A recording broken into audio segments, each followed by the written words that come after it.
Today is August 11, Sunday. Magtutos ako ng mga ibon namin, Ibayaw. Ayan sila. Pinapahinga ko lang. Nandito kami ngayon sa Markenton, sa gilid, sa likod ng Amang Rodriguez. Ayan. Training lang nila to, guys. Papakawalan ko sila ng 8:40 na. So ayun. Ayaw, bago ang lahat. Bago ang lahat, intro muna. Yun, no?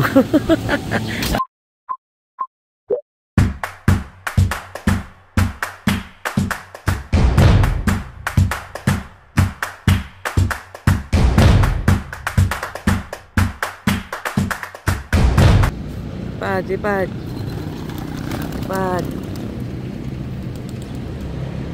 Ayan na sila.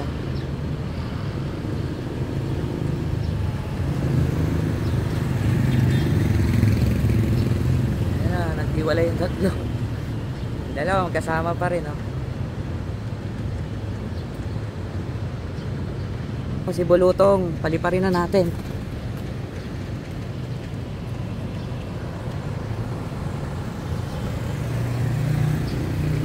Dadapo pa rin yan, syempre, ayun, no?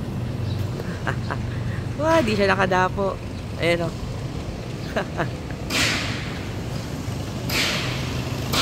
Maganda yung panahon, guys.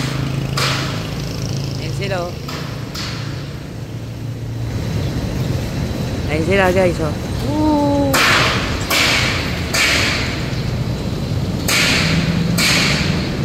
Ikot pa kaya?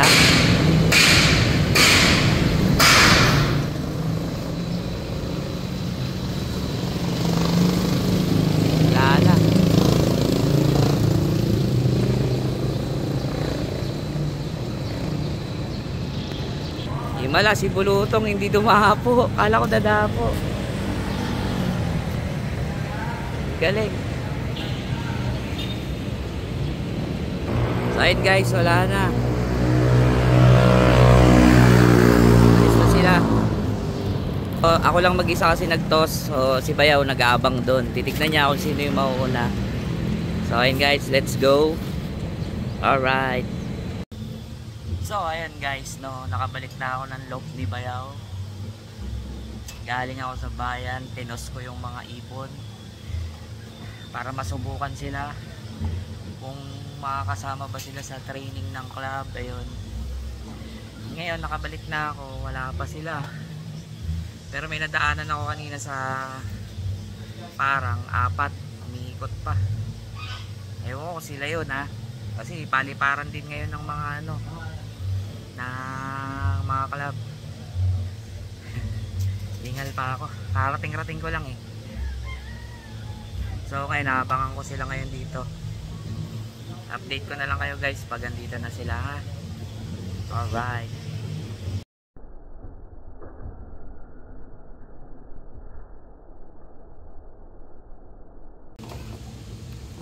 So ayun, guys, andito na sila. 4 sila, sakto. Wala si Bulutong. Sumabay si Bulutong. Ang galing, guys, kompleto sila. Ayan, oh. Kalayan, eh. 1 oras sila mahigit. Diyan na sila. Sila. Ano na, Naggala ang mga walang ya. Lapit kasi.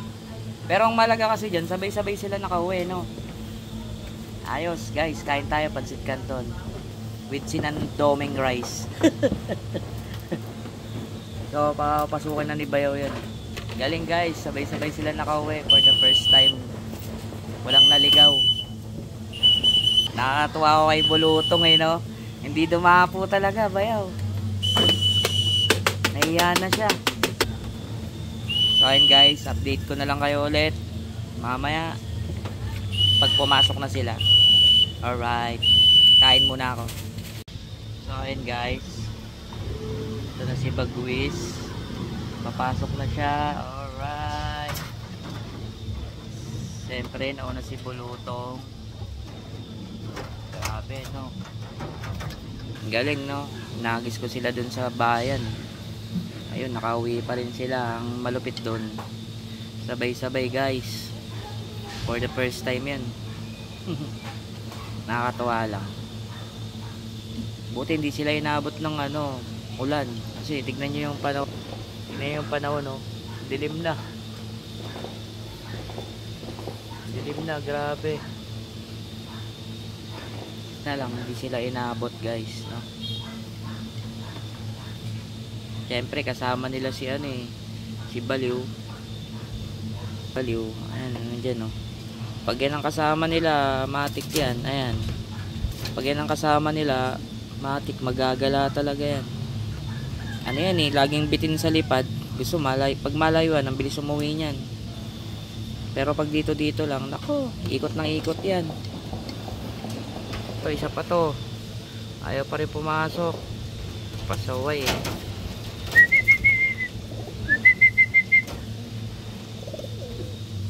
Guys, nabitin pa si Chokoy. Ngayon pa siya, oh. Siya na lang mag-isa. Ang bihiran Chokoy yan. Ayun, oh.